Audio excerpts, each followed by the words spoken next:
My twin sister stole my identity to get into medical school. She's now a successful doctor, and I'm drowning in her debt. I never thought I'd be the type of person to write one of these posts, but I need to get this story out because it's eating me alive and I honestly don't know what to do anymore. My name is Sarah, and my identical twin sister is named Jessica. We're 28 years old, and up until 3 months ago, I thought I knew everything about her. I was wrong. Growing up, Jessica and I were inseparable in the way that only twins can be. We had that weird telepathic connection people always talk about, finishing each other's sentences and knowing when the other was hurt or upset even from across town. Our parents always said we were two halves of the same person, which felt true for most of our lives. We looked exactly alike, had the same mannerisms, and even developed similar interests naturally. The first real divergence came in high school when we started thinking about college. I'd always been drawn to art and creative writing, dreaming of becoming a graphic designer or maybe working in publishing. Jessica, on the other hand, had her heart set on medicine.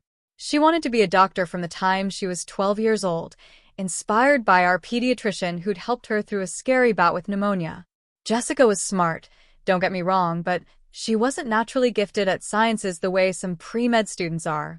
She had to work twice as hard as everyone else to maintain decent grades in chemistry and biology.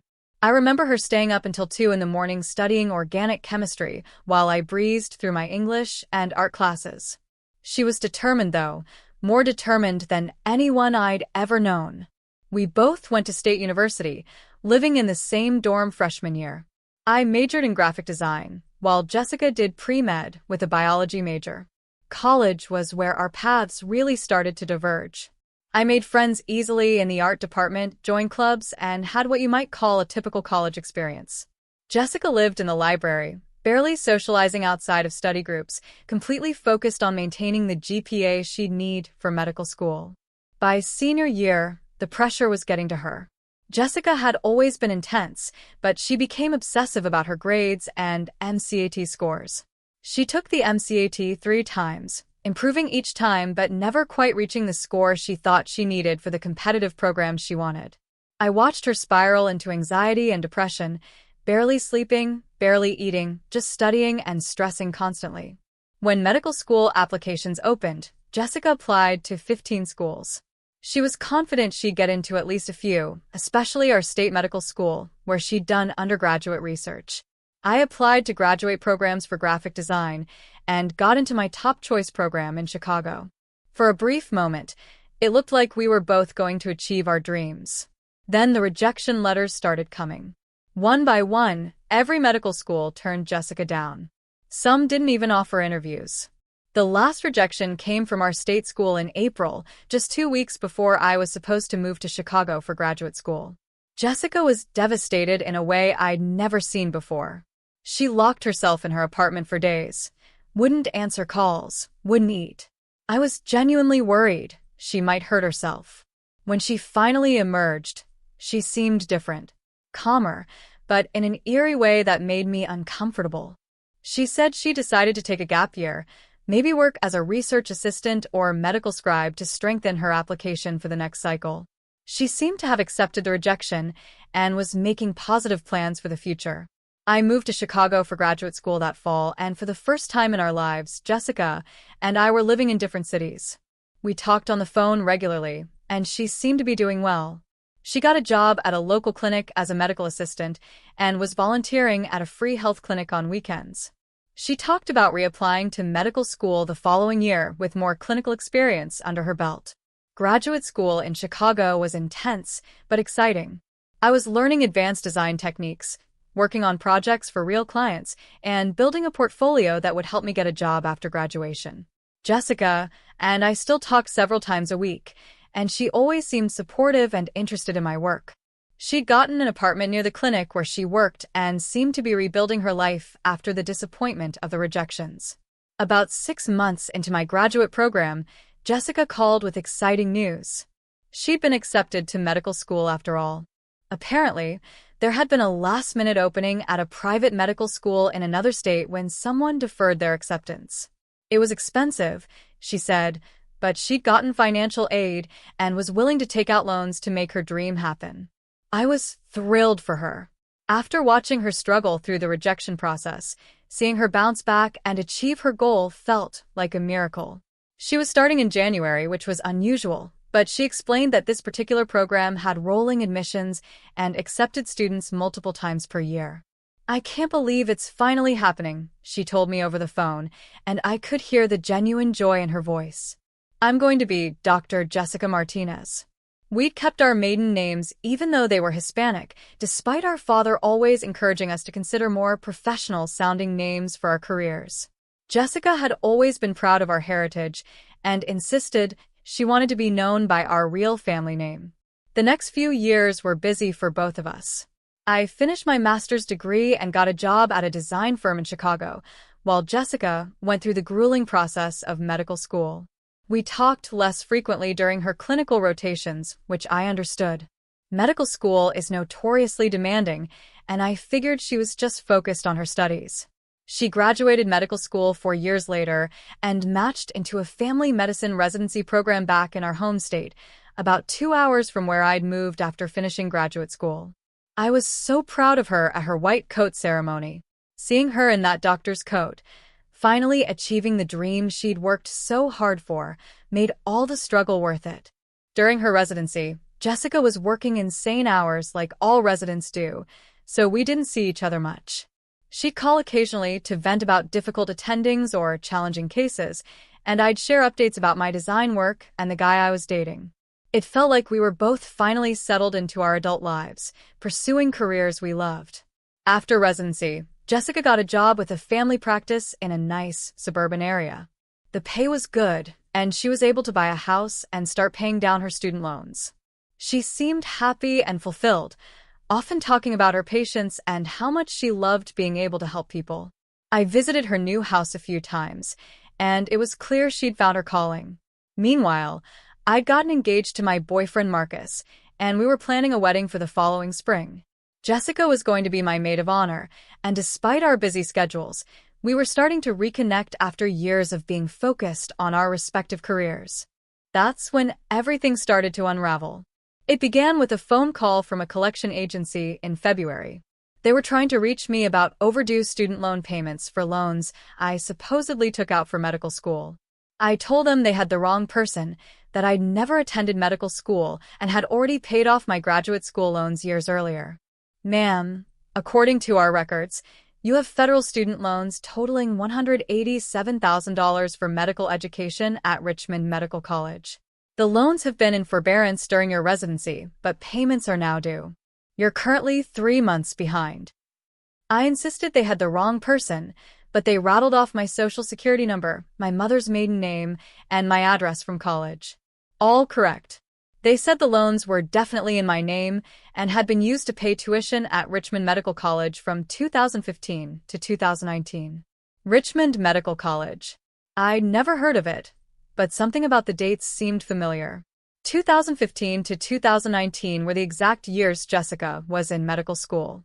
I hung up and immediately called Jessica, but it went straight to voicemail. I left a message asking her to call me back about something urgent. Then I went online and looked up Richmond Medical College. It was a legitimate medical school in Virginia, and according to their website, they did have rolling admissions and accepted students in January classes. The collection agency called back the next day. This time I asked them to send me documentation of the loans. What I received in the mail a week later made my blood run cold. The loan documents were definitely in my name, with my social security number and signature. But the address listed was Jessica's apartment near the clinic where she'd worked during her gap year. The signature looked like mine, but with subtle differences that suggested someone had been practicing forging it. I pulled my credit report for the first time in years. There were the student loans, exactly as the collection agency had said. But there's also a credit card I'd never opened, with charges dating back 6 years for things like medical textbooks, USMLE study materials, and something called residency interview expenses. My hands were shaking as I scrolled through the credit report. Someone had been using my identity for years, building up debt and financial obligations I knew nothing about. And given the medical school connection and the timing, there was only one person who could have done it. I tried calling Jessica again, but she still wasn't answering. I drove to her house that evening and found her car in the driveway, but she wouldn't come to the door despite my knocking and calling her name. I could see lights on inside and shadows moving past the windows, so I knew she was home.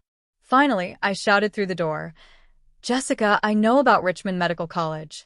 We need to talk." The door opened slowly, and my sister appeared looking pale and exhausted. For the first time in our lives, I could easily tell us apart. She looked guilty and afraid in a way I'd never seen before. "Come in," she said quietly. "I suppose it's time." What Jessica told me over the next 3 hours destroyed everything I thought I knew about my sister and our relationship. When she didn't get into medical school, she became desperate. She'd invested for years of her life and all of her identity into becoming a doctor. She couldn't accept that it wasn't going to happen. So she started researching ways to make it happen anyway. Richmond Medical College had recently started accepting mid-year transfers and had a less rigorous background check process than most schools. Jessica applied using my identity, my social security number, and transcripts she'd altered to reflect better grades in science courses. She forged my signature on loan documents and listed her address as my permanent address. But why me? I asked. Why use my identity instead of trying to improve your own application? Because you had a clean credit history and no previous medical school applications to complicate things. And because we look identical, I knew I could pull it off. She'd been living as me for 8 years. During medical school, she'd used my name and social security number for everything. She'd taken the USMLE exams as Sarah Martinez. She'd applied for residency as Sarah Martinez. She was practicing medicine as Sarah Martinez. "What about your medical license?" I asked. "Your DEA number? How is any of this legal?" Jessica's face crumpled. "It's not legal. None of it is legal. I committed identity theft, fraud, probably a dozen federal crimes. But I'm a good doctor, Sarah. I help people. My patients love me. I've saved lives." I stared at this woman who looked exactly like me, who'd been living as me for nearly a decade, and felt like I was looking at a stranger. "You've destroyed my credit," I said. "I have almost $200,000 in student loans for an education I never received. Collection agencies are calling me. This is going to ruin my life." "I've been making the payments," Jessica protested. "The loans were in forbearance during residency, and I started paying them when I got my attending job. You were never supposed to find out." But she had missed payments. 3 months' worth, apparently, which is why the collection agency had started calling. Jessica's finances were stretched thin from her mortgage and her own legitimate student loans from undergraduate school, and she'd fallen behind on the fraudulent loans. "This is insane, Jessica. You committed a felony. Multiple felonies. You could go to prison and they could take away your medical license if anyone finds out." "I know," she whispered. "I know, and I've been living with that fear every day for 8 years. But what was I supposed to do? Let my dream die because of a few bad test scores and mediocre grades?" "Yes," I shouted. "That's exactly what you were supposed to do. Find a different dream, or try again next year, or find another path to medicine. You weren't supposed to steal my identity and commit fraud." We sat in her living room in terrible silence. I looked around at the house she bought with money earned from a medical career built on identity theft, at the diploma on her wall that had my name on it, at family photos where she was wearing a white coat she had no legal right to wear. "I need to see everything," I told her. "All the documents, all the accounts, everything you've done using my name." Over the next several hours, Jessica showed me the extent of the fraud. It was breathtaking in its scope and planning. She'd opened credit cards in my name to pay for medical school expenses. She'd used my identity to rent apartments near her medical school and residency program. She'd applied for medical malpractice insurance as Sarah Martinez. She'd even filed tax returns in my name for income she'd earned during residency. The scariest part was how good she'd gotten at being me. She knew my social security number better than I did. She could forge my signature perfectly. She'd even practiced mimicking subtle differences in my handwriting and speech patterns in case anyone ever compared us directly. "Have you been monitoring my credit?" I asked, making sure I didn't find out. She nodded shamefully. "I set up alerts so I'd know if you ever pulled your credit report or if any creditors tried to contact you at your real address. I intercepted mail when I could. She trailed off. "What?" "I may have discouraged you from applying for certain jobs or loans over the years. Remember when you were thinking about buying a house 2 years ago, and I kept telling you the market was bad and you should wait?" I did remember. Jessica had been unusually insistent that I shouldn't buy a house, even though I was financially ready and had found a place I loved. I'd listened to her advice and continued renting. "I was afraid a mortgage application would reveal the fraudulent accounts," she admitted. "My own sister had been sabotaging my financial decisions for years to cover up her crimes." I felt sick. The most disturbing part was her medical license and DEA registration. All of it was in my name. Legally, according to the government, I was a licensed physician authorized to prescribe controlled substances. Jessica was practicing medicine without a license, which was a felony, while impersonating me, which was another felony. "What happens to your patients?" I asked. "If this comes out, what happens to the people you've been treating?" Jessica's face went white. "I don't know. Probably their treatments would be reviewed, maybe their prescriptions invalidated. Some of them have been my patients for 3 years. I've delivered babies, managed chronic diseases, caught early cancers. If my license gets revoked..." She didn't finish the sentence, but I understood. Her patients, people who trusted her with their health and lives, would be collateral damage in her fraud. We talked until dawn, going in circles about what to do. Jessica begged me to let her continue the charade, promising she'd take over all the loan payments and make sure I never suffered any financial consequences. She said she'd eventually find a way to transfer everything back to her real name, though neither of us could figure out how that would be legally possible. I told her I needed time to think, and I left her house feeling like my entire life had been turned upside down. Everything I thought I knew about my sister, about our relationship, about our family, was based on lies. The worst part was that I couldn't talk to anyone about it. How do you explain to your parents that one of their daughters has been committing identity theft against the other for 8 years?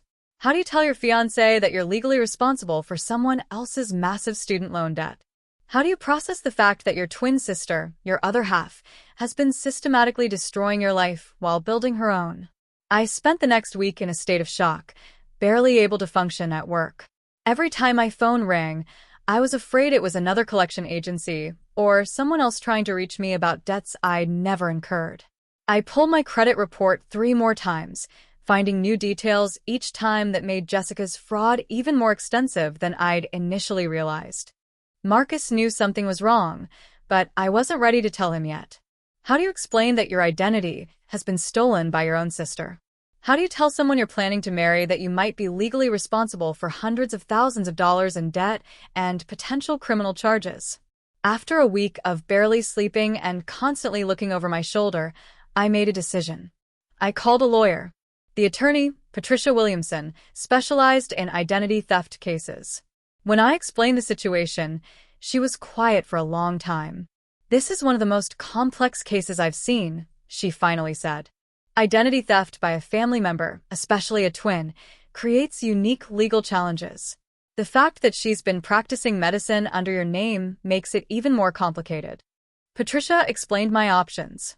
I could report Jessica to the police and the medical board, which would likely result in her arrest and the loss of her medical license.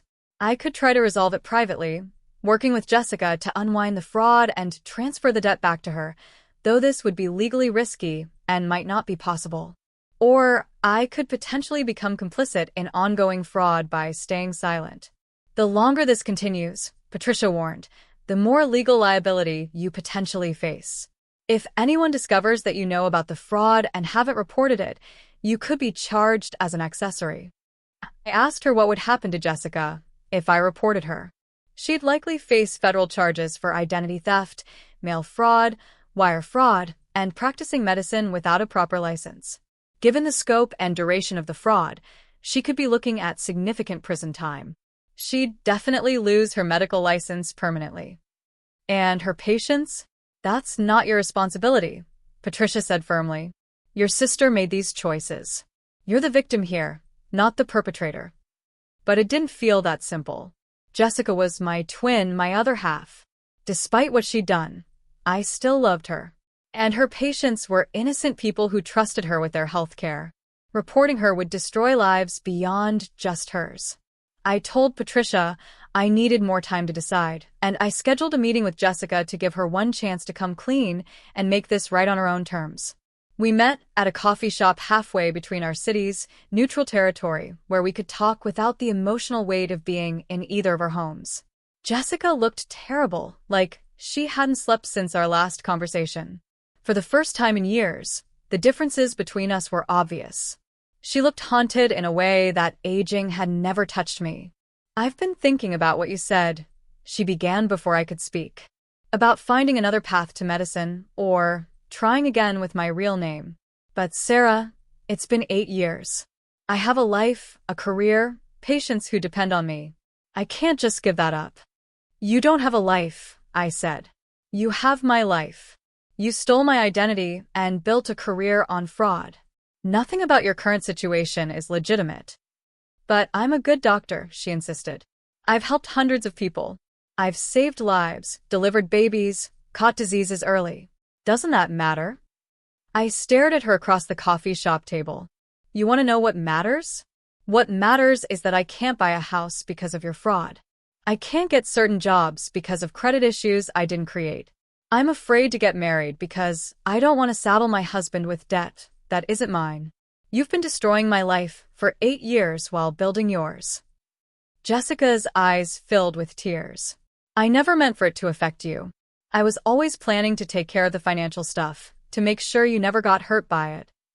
But I am hurt by it. I'm being hurt by it right now. Collection agencies are calling me. My credit is damaged. And beyond that, you've been lying to me for 8 years. You've been pretending to celebrate my achievements while you were literally stealing my identity. How am I supposed to trust you with anything ever again? We sat in silence for several minutes. Finally, Jessica spoke. What do you want me to do? I'd been thinking about this question all week. I want you to voluntarily surrender your medical license and confess to the medical board. I want you to work with a lawyer to transfer all the debt and obligations back to your real name, even if it's complicated. I want you to make this right without me having to destroy you legally. That's impossible, Jessica said immediately. I can't transfer a medical license. I can't retroactively change 8 years of tax returns and loan documents. And if I confess to the medical board, they'll report me to law enforcement anyway. Then figure out another way, I said. Because I'm not going to spend the rest of my life cleaning up after your choices. Jessica was quiet for a long time, staring into her coffee cup. When she looked up, there was something different in her expression. Something desperate and calculating that scared me. What if we switched? She said quietly. What do you mean? What if you became me, and I became you? You could take over my medical career, and I could take over your design career. We look identical. We know each other's lives better than anyone. We could make it work. I stared at her in disbelief. Jessica, I'm not a doctor. I never went to medical school. I can't just start practicing medicine. You're smart, you could learn. And most of what I do is routine anyway. Family medicine isn't brain surgery. Are you insane? You want me to commit the same fraud you've been committing, just in reverse? You want me to pretend to be a doctor and potentially hurt people because I have no idea what I'm doing? It's not that different from what I've been doing, Jessica said defensively. I've been pretending to be you for years. That's when I realized my sister was truly lost. The Jessica I'd grown up with, who'd been ethical and caring and honest, was gone. The person sitting across from me was so deep in her fraud that she couldn't see how wrong any of it was anymore. I'm done, I said, standing up from the table. I'm done protecting you from the consequences of your choices. You have 1 week to figure out how to fix this yourself. If you don't, I'm going to report you to the police and the medical board. Jessica grabbed my arm as I turned to leave. Sarah, please. You're my sister. We're supposed to look out for each other. You should have thought about that before you stole my identity, I said, pulling away from her. You should have thought about that before you spent 8 years lying to me. I walked out of that coffee shop knowing I'd probably never have a real relationship with my sister again. The person I'd shared a womb with, who'd been my best friend and closest confidant for 28 years, had become a stranger. Worse than a stranger, she'd become someone who would steal from me, lie to me, and then ask me to participate in her fraud. That week was the longest of my life. I'd told Jessica she had 7 days to come up with a solution, but I think we both knew there wasn't one. You can't unwind 8 years of systematic identity theft. You can't transfer a medical license built on fraud. You can't retroactively make illegal things legal. On day 6, Jessica called me. "I've made a decision," she said. Her voice sounded strange, calm in a way that worried me. "What kind of decision?" "I'm going to disappear." My blood went cold. "What do you mean, disappear?" "I mean I'm going to leave town, change my name again, start over somewhere else. You can report the identity theft, and when they investigate, they'll find that Jessica Martinez has vanished. The medical license will be revoked, the debt will be resolved as fraud, and you can get your life back." "Jessica, that's not a solution. That's just running away from the problem." "It's the only solution that doesn't end with me in prison," she said. "And this way, you get your identity back without having to testify against your own sister in court." I tried to talk her out of it, but she'd already made up her mind. She'd been planning this contingency for years, she said. She had money saved, fake identification documents, a whole escape plan in case her fraud was ever discovered. "What about your patients?" I asked. "The practice will assign them to other doctors. It happens all the time when physicians relocate." "And our parents? What am I supposed to tell them when their daughter vanishes without a trace?" There was a long pause. "Tell them I moved away for a new job opportunity. Tell them I needed a fresh start. They don't need to know about any of this." The call ended with Jessica saying goodbye in a way that sounded final. I tried calling back immediately, but her phone was already disconnected. I drove to her house that night and found it empty. She'd cleared out everything personal, leaving only furniture and basic household items. It looked like she'd never lived there at all. The next morning, I called Jessica's medical practice. They told me Dr. Martinez had submitted her resignation effective immediately, citing a family emergency that required her to relocate out of state. They seemed surprised but not suspicious. Apparently, Jessica had been planning this exit strategy for some time. True to her word, Jessica had vanished completely. Her bank accounts were closed, her lease was terminated, her forwarding address was listed as a P.O. box that turned out to be fake. She'd become a ghost. I waited another week before contacting the authorities. I reported the identity theft to the police, the FBI, and the state medical board. The investigation was swift and thorough. Within a month, they confirmed that Jessica Martinez had indeed been practicing medicine under fraudulent credentials and had stolen my identity to do so. The medical license was revoked immediately. The student loans were transferred to a fraud investigation status, which meant I was no longer responsible for them while the case was pending. My credit report was flagged to indicate I was a victim of identity theft, which began the process of restoring my financial standing. But Jessica was never found. Despite extensive investigation by multiple law enforcement agencies, she'd covered her tracks too well. The FBI told me that identity theft by family members is often the hardest to prosecute because the perpetrator has such intimate knowledge of their victim's life and habits. Telling my parents was the hardest conversation I've ever had. I couldn't bring myself to reveal the full extent of Jessica's fraud, so I told them a simplified version. Jessica had been struggling financially and had used my credit to take out some loans without permission. When confronted, she'd panicked and left town rather than face the consequences. My parents were devastated. They kept asking what they'd done wrong, how they'd failed to see the signs that Jessica was in trouble. I couldn't tell them that Jessica hadn't been in trouble. She'd been successful and thriving, just not legally. Marcus was more understanding than I'd expected when I finally told him everything. He was shocked by the scope of Jessica's fraud, but he wasn't angry with me for keeping it secret initially. He helped me work with lawyers and credit agencies to clean up the financial mess Jessica had left behind. We postponed our wedding for 6 months while I dealt with the legal and financial fallout. It felt wrong to celebrate new beginnings while my family was falling apart and my sister was a fugitive from justice. The strangest part of the aftermath was adjusting to being myself again. For 8 years, Jessica had been living as me in another state, making decisions and building a reputation using my name.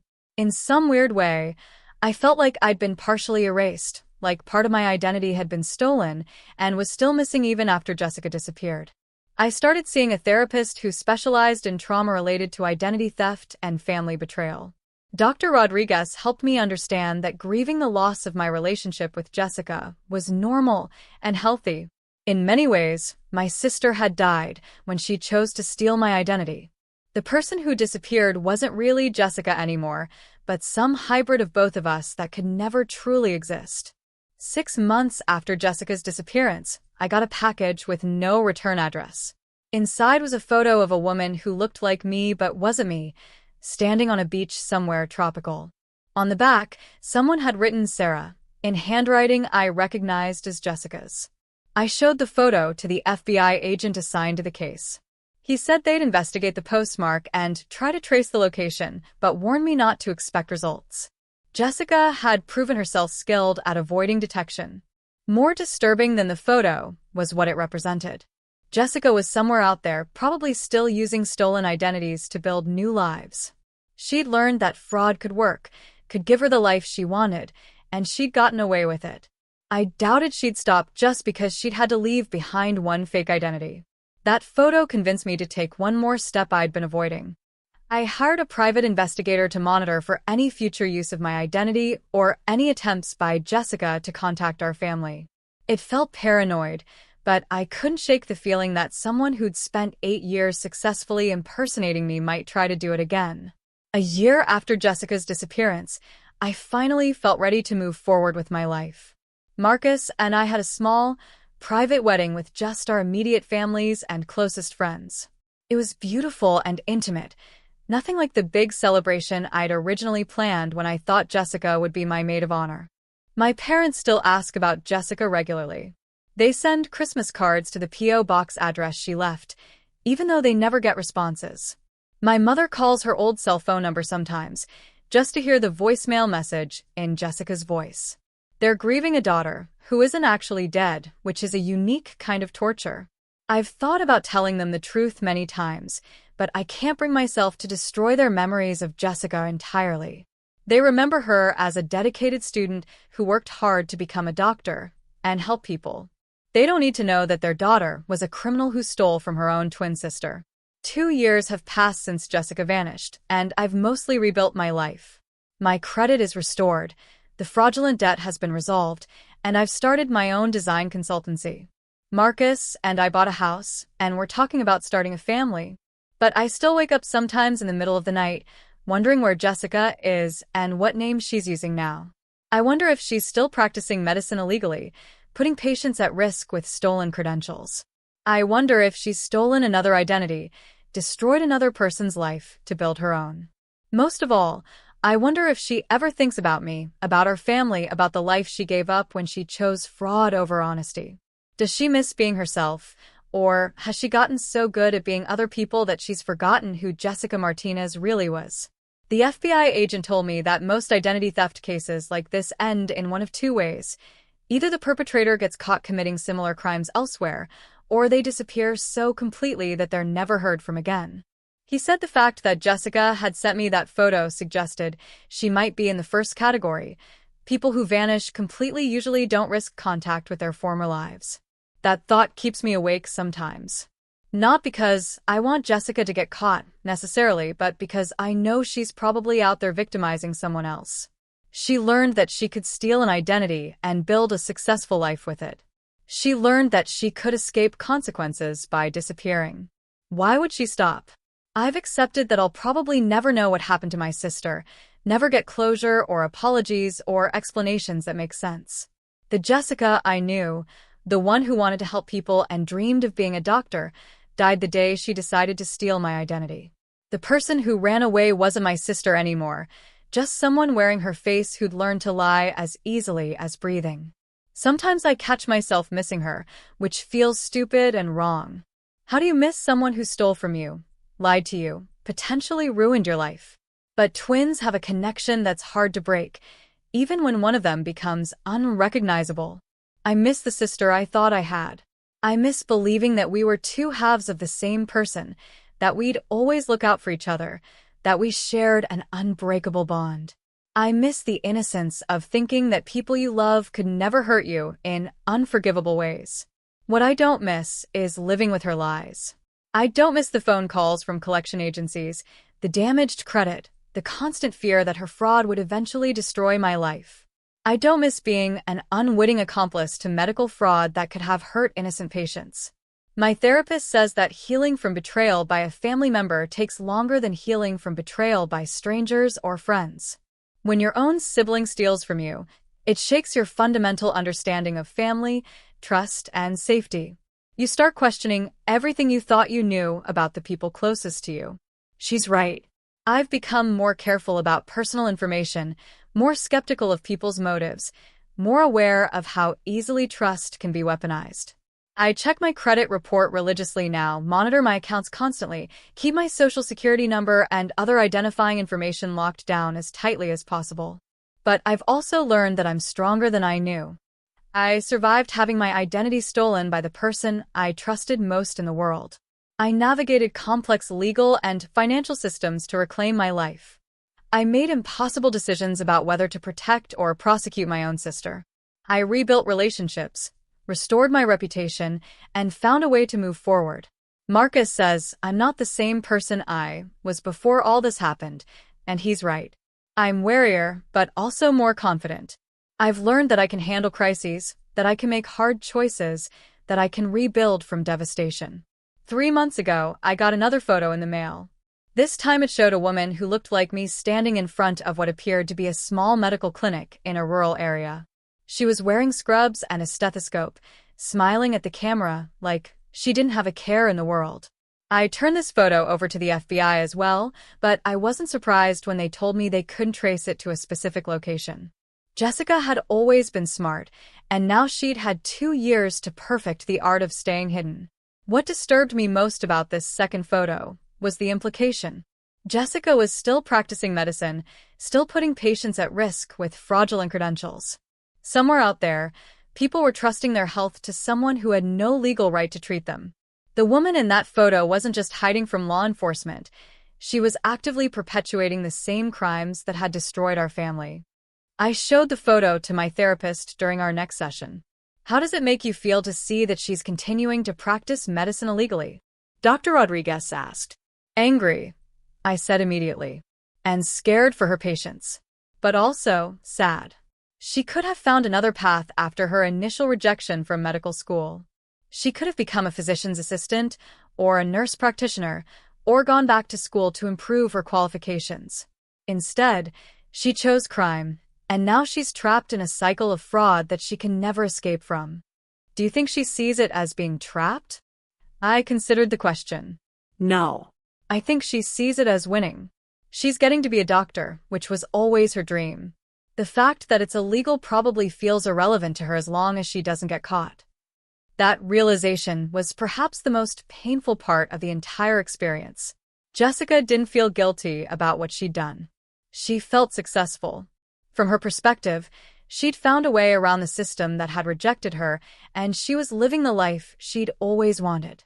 The fact that she destroyed my credit, damaged my relationships with our parents, and put countless patients at risk was just collateral damage in pursuit of her goals. The private investigator I'd hired called me a few weeks after the second photo arrived. He'd been monitoring my credit and personal information for any signs that Jessica might be attempting to use my identity again. I haven't found any new fraudulent activity under your name, he told me. But I did discover something interesting. There have been several reports to medical boards in different states about physicians who've suddenly disappeared from their practices, leaving no forwarding information and no way for authorities to contact them. My stomach dropped. How many reports? At least 3 in the past 2 years, possibly more. The pattern is always the same. A young female physician in family medicine or internal medicine, excellent patient reviews, no prior disciplinary issues, who suddenly submits a resignation and vanishes without a trace. You think it's Jessica? I think it's possible. If someone was practicing medicine under stolen identities, they'd need to periodically disappear and recreate themselves when they felt the risk of discovery getting too high. The idea that Jessica might be systematically victimizing multiple people, stealing identity after identity to maintain her fraudulent medical career, made me physically ill.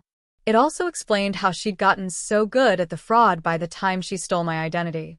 I might not have been her first victim.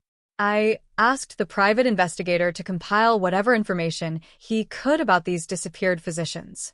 What he found was chilling. Dr. Amanda Peterson had vanished from a clinic in rural Montana 18 months earlier. She'd been practicing family medicine for 2 years, was beloved by her patients, and had no apparent personal or financial problems.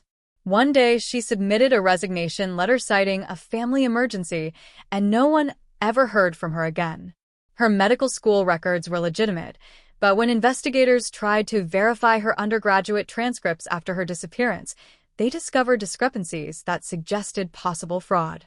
Dr. Maria Santos had disappeared from a community health center in New Mexico around the same time Jessica vanished from her home state.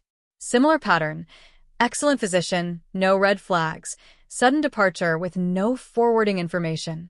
Post-disappearance investigation revealed that her social security number belonged to a woman who died in infancy 25 years earlier.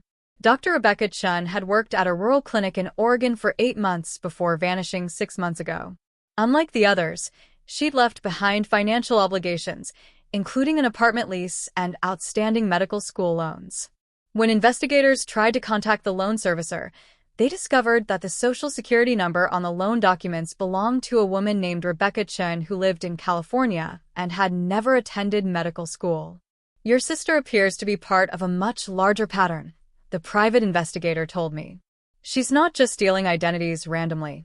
She's specifically targeting people whose credentials she can use to practice medicine, and she's getting better at it with each iteration.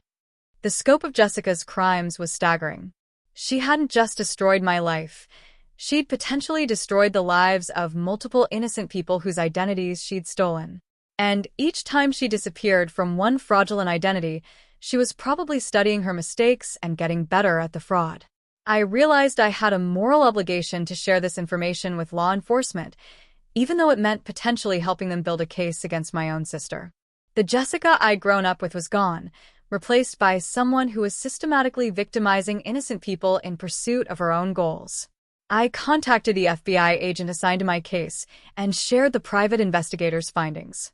Within weeks, a multi-state task force had been formed to investigate what they were calling the medical identity theft ring, though they suspected it was actually just one person, Jessica, operating across multiple jurisdictions.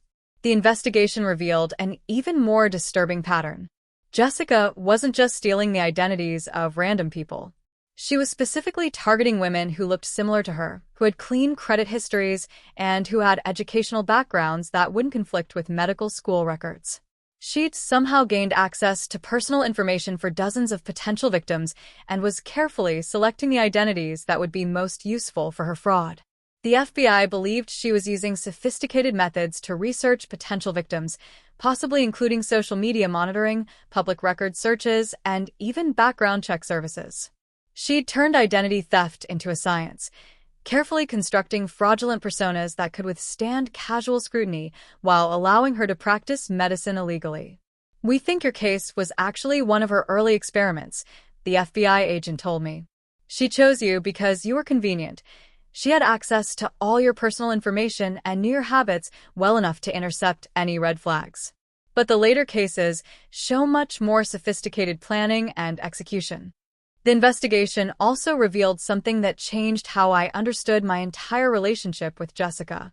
She'd been planning to steal my identity for years before she actually did it. During the search of her abandoned house, investigators found a hidden safe containing documents dating back to our college years.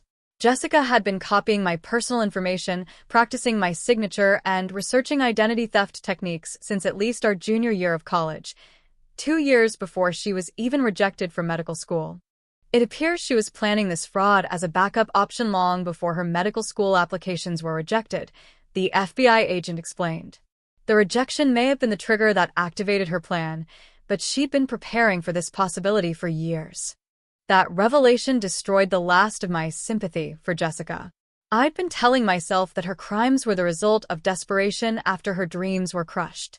But the evidence showed that she'd been planning to victimize me, her own twin sister, since we were 20 years old.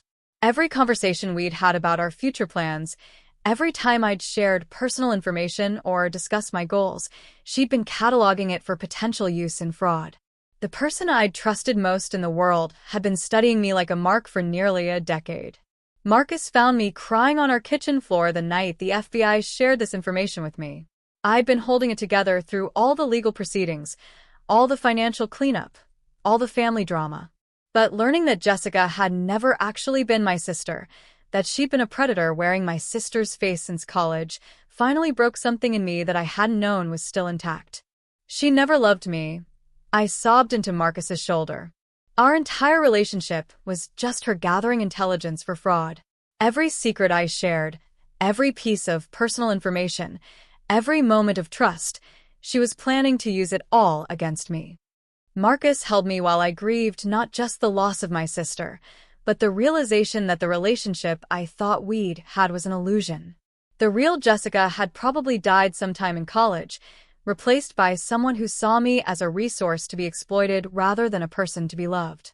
Dr. Rodriguez helped me understand that this kind of long-term deception by a family member constituted a form of psychological abuse. Jessica hadn't just stolen my identity. She'd been psychologically manipulating me for years, gathering the information and access she needed to victimize me effectively. Predators often spend years grooming their victims, she explained.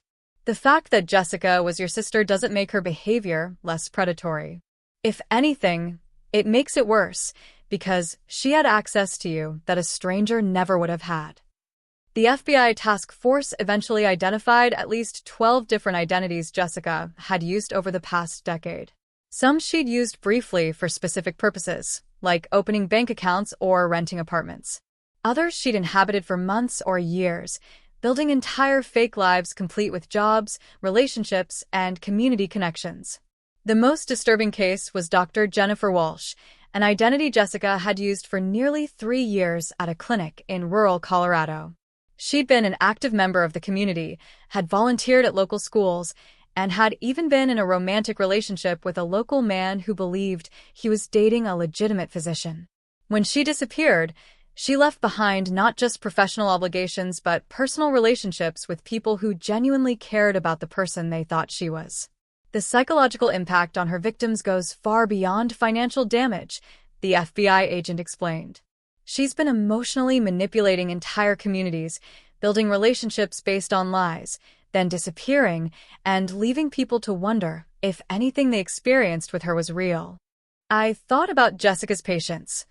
All the people across multiple states who'd trusted her with their health, who'd believed she was a qualified physician, who'd formed emotional connections with someone who was fundamentally fraudulent.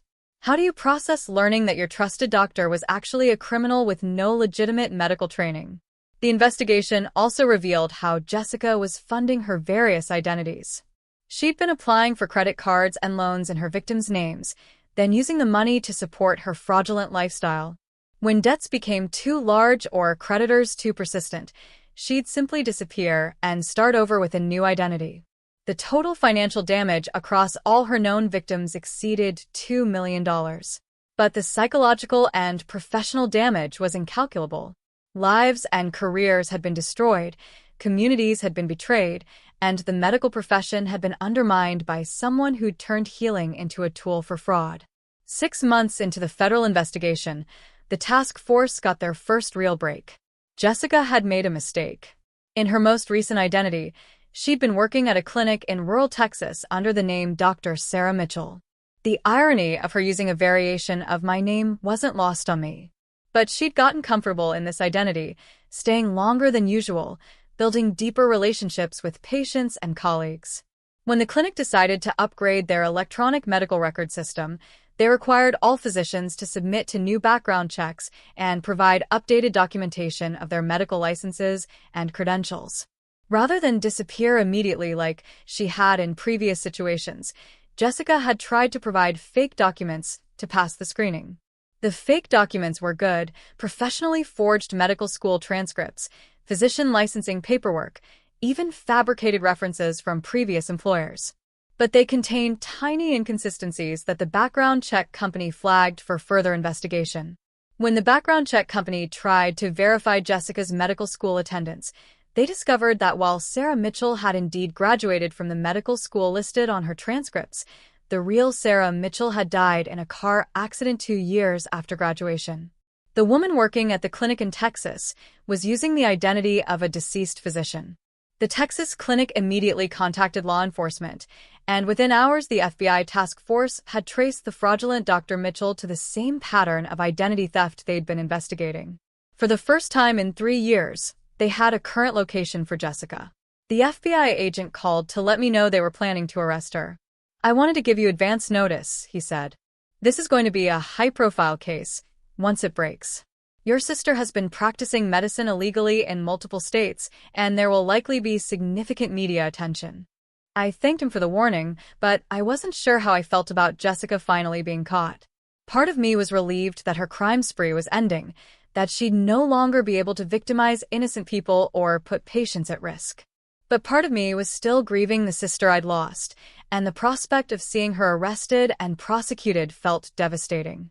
The arrest happened on a Tuesday morning while Jessica was seeing patients at the clinic. The FBI coordinated with local law enforcement to take her into custody quietly, minimizing disruption to the clinic and protecting patient confidentiality. But word leaked quickly, and by that afternoon the story was on local news stations across Texas.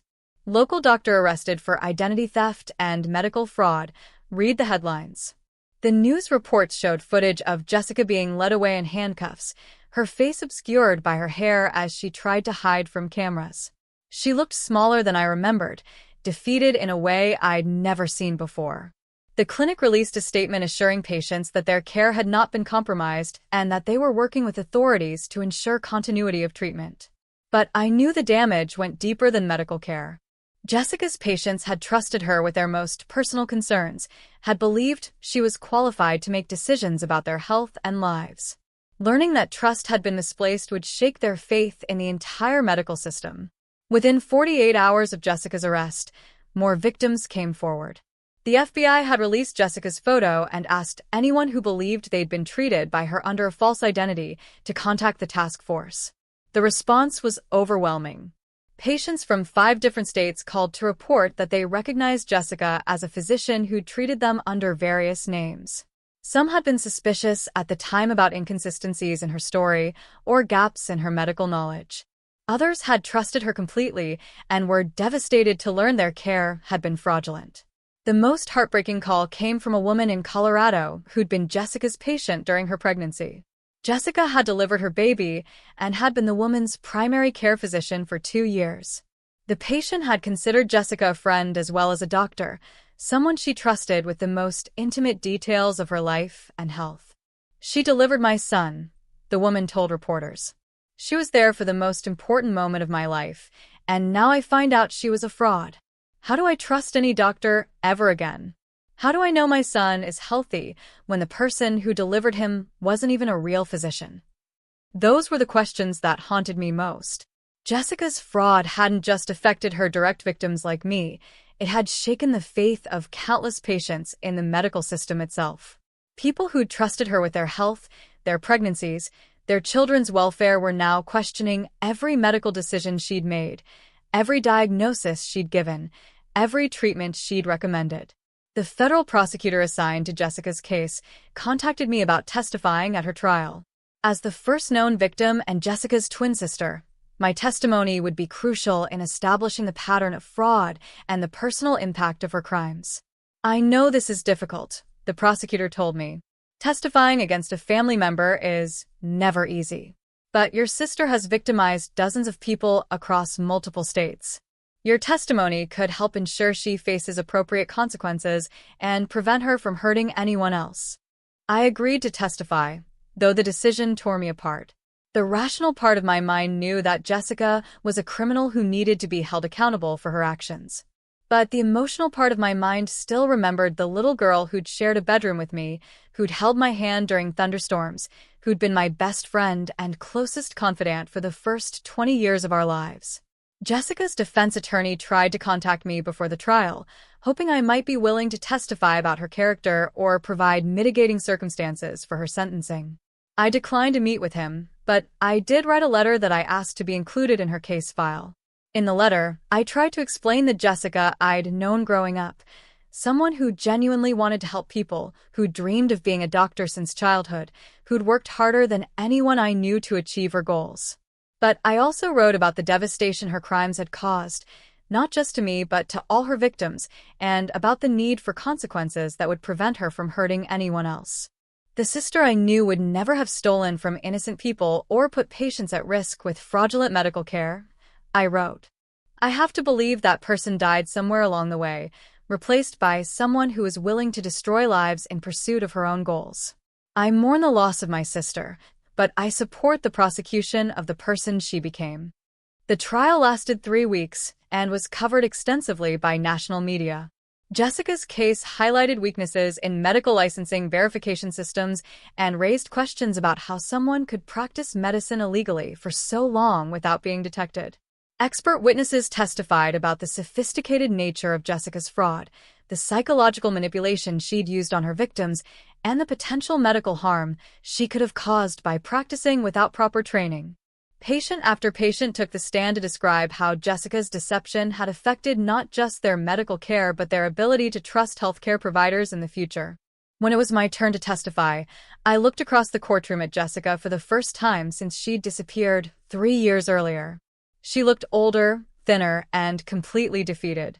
For a moment, I saw a flash of the sister I'd grown up with, and I almost couldn't continue with my testimony. But then I remembered the hidden safe full of documents showing she'd been planning to victimize me since college. I remembered the collection agency calls, the damaged credit, the years of lies and manipulation. I remembered all the other victims whose lives she destroyed in pursuit of her fraudulent medical career. My testimony took 2 full days. I described our childhood relationship, the trust Jessica had violated, and the systematic way she'd gathered information about me over the years. I explained the financial and emotional damage her fraud had caused and the ongoing impact it had on my ability to trust others. She didn't just steal my identity, I told the jury. She stole 8 years of my life, damaged my relationships with our parents, and made me question whether any of our childhood memories were real. She turned love into a weapon and used our family bond to gather information she could use to victimize me.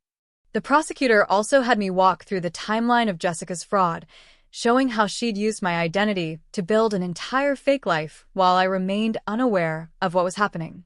The evidence was overwhelming: credit card statements, loan documents, medical licensing paperwork, all bearing my name and Jessica's forged signature. Jessica's defense attorney tried to portray her as someone who'd made desperate choices after being unfairly rejected by medical schools, someone whose genuine desire to help people had led her down the wrong path. He emphasized her excellent patient reviews and the fact that no patients had been harmed by incompetent medical care. But the prosecution countered with evidence of Jessica's long-term planning and the systematic nature of her crimes. This wasn't a desperate person making bad choices. This was a calculated predator who'd turned identity theft into a career. The jury deliberated for less than 6 hours before returning guilty verdicts on all counts: identity theft, wire fraud, mail fraud, practicing medicine without a license, and multiple counts of fraud related to her various fake identities.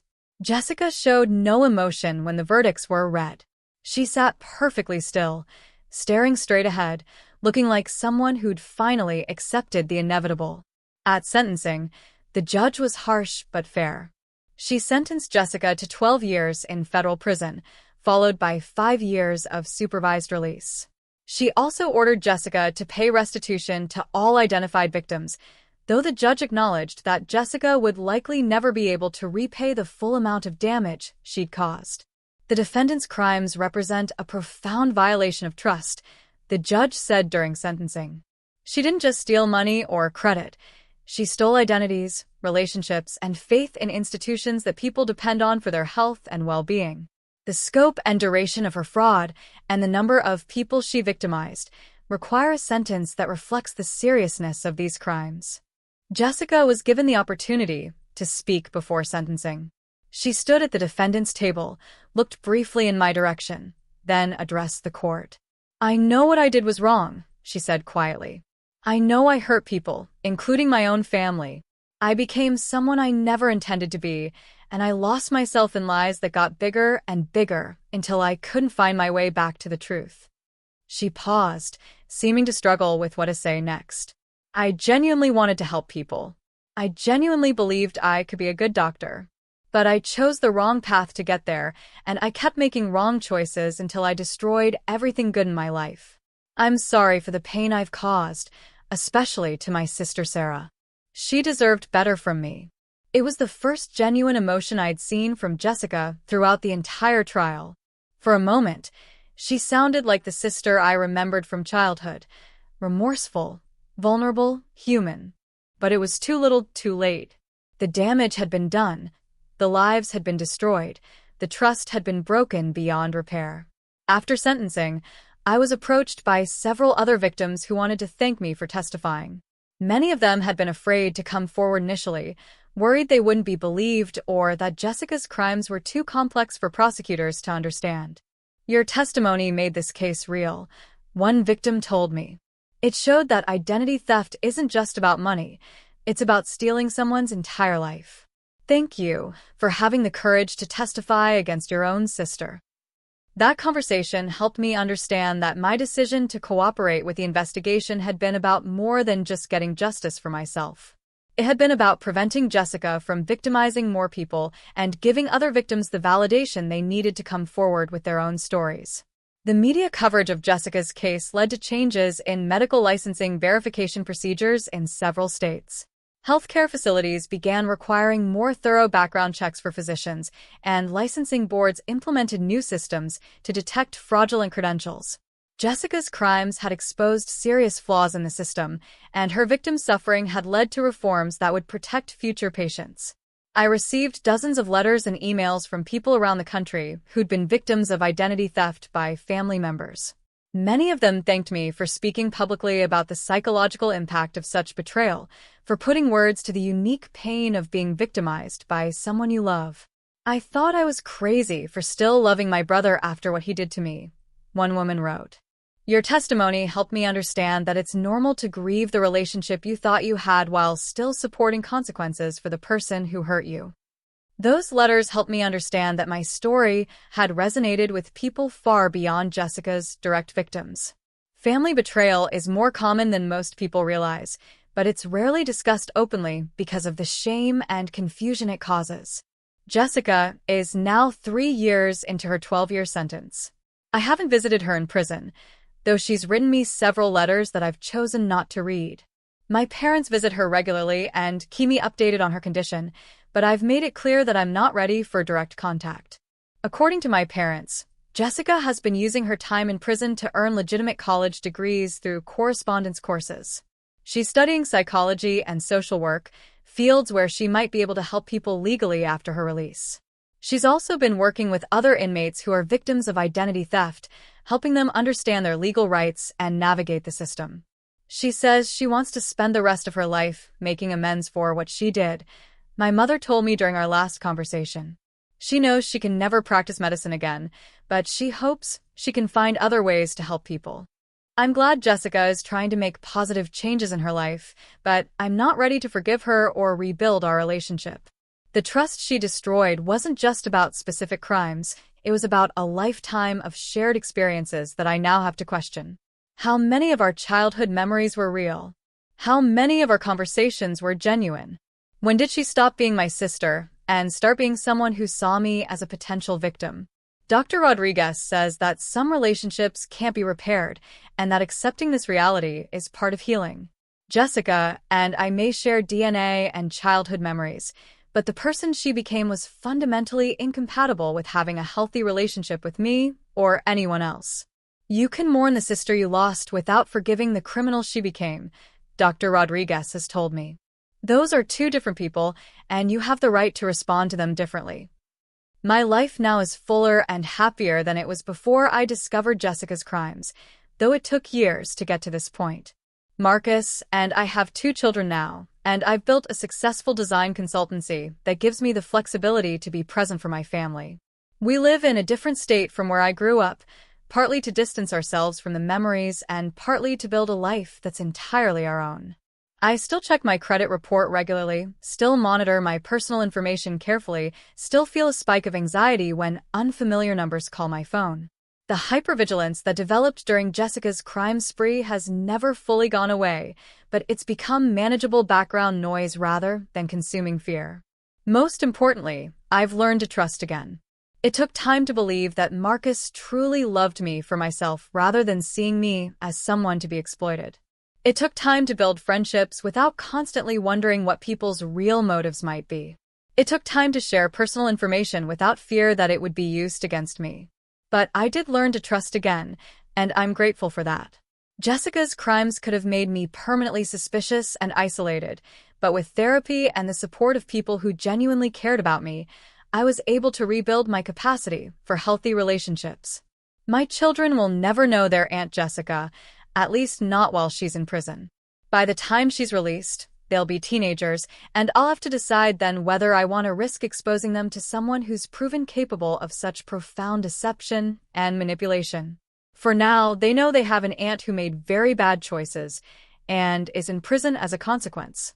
When they're older, I'll tell them the full story, both as a cautionary tale about the importance of honesty and as an explanation for why their mother is sometimes overly protective of personal information.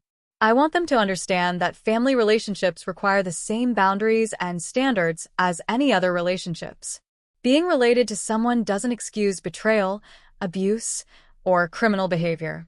Love isn't enough if it's not accompanied by respect, honesty, and basic human decency. Jessica's crimes taught me that the most dangerous people are often those closest to us, who have the most access to our lives and the most knowledge about our vulnerabilities. But they also taught me that I'm stronger than I knew, that I can rebuild from devastation, and that choosing to trust again after betrayal is an act of courage, not naivety. I still think about Jessica sometimes, especially when I see news stories about medical fraud or identity theft. I wonder if she's genuinely changed, if she's found a way to live with the guilt of what she did, if she'll be able to build a legitimate life after prison. But mostly, I think about the future rather than the past. I think about my children and the kind of world I want to build for them. I think about the clients who trust me with their design projects and the responsibility I have to do excellent work for them. I think about Marcus and the marriage we've built on a foundation of honesty and mutual respect.